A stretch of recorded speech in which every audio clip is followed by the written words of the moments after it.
रणजित निंबाळकर यांचे डिपॉझिट माढा लोकसभा मतदारसंघातील मतदार जप्त करणार असा विश्वास माजी आमदार राजन पाटील यांनी व्यक्त केला।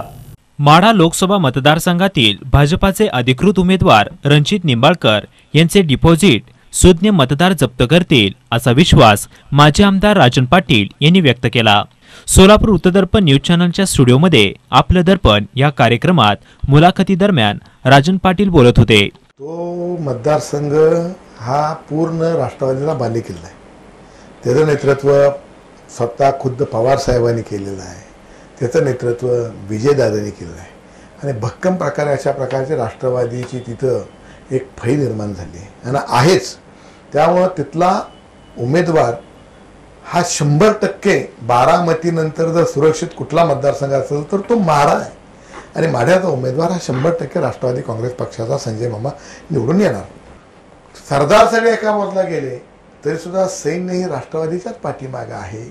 त्यामुळं रणजितसिंह ते नाईक हे निवडून येतं किंचित कदाचित त्यांचं डिपॉझिट का राहील का नाही अशी मला तर शंका वाटायला लागले।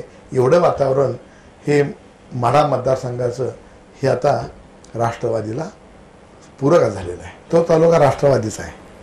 राष्ट्रवादी काँग्रेसनं शेतकरी हाच केंद्रबिंदू समजून काम केलं आहे आणि मुळात ग्रामीण भागाचं नेतृत्व हे राष्ट्रवादी काँग्रेस पक्षाचं आहे आणि म्हणून त्या तालुक्यामध्ये त्या मतदारसंघामध्ये साखर कारखाने, सूतगिरण्या, कुक्कुटपालन संस्था, दूध संस्था, शेतीला पूरक असणाऱ्या विविध संस्था आणि त्याचबरोबर शेतीला लागणारं पाणी हे दोन्ही देण्याचं काम हे तिथल्या राष्ट्रवादीच्या ह्या सगळ्या नेतेमंडळींनी केलं असल्यामुळं तिथली सगळी जनता या संस्थांशी कशाची निगडीत असल्यामुळं ही राष्ट्रवादीच्या पाठीमागेच खंबीरपणाने उभा राहणार असल्यामुळंच तिथं त्या रणजितसिंह नाईक निंबाळकरांचं डिपॉझिट सुद्धा राहील का नाही अशी मला शंका आहे। त्यांच्या काय संस्था आहेत का, त्यांचं कार्य काय आहे, सोलापूर जिल्ह्यात त्यांचं योगदान काय आहे, तिकडे यांचं काय चालणार नाही आणि इकडं तर विषयच नाही, त्यामुळे डिपॉझिट जाते त्यांचं। सोलापूर उत्तर दर्पण न्यूज चॅनलचे चॅनल प्रमुख पांडुरंग सुरवसे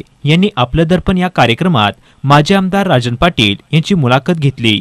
या प्रसंगी सोलापूर उत्तर दर्पण न्यूज चॅनलचे व्यवस्थापक सचिन जाधव यांनी पुस्तक देऊन स्वागत केले। यावेळी कुर्डवाडी प्रतिनिधी विजय चव्हाण, रवी ढोबळे उपस्थित होते। हा कार्यक्रम महेश चौरे यांनी संपादित केला तर संदीप जाधव यांनी चित्रीकरण केले।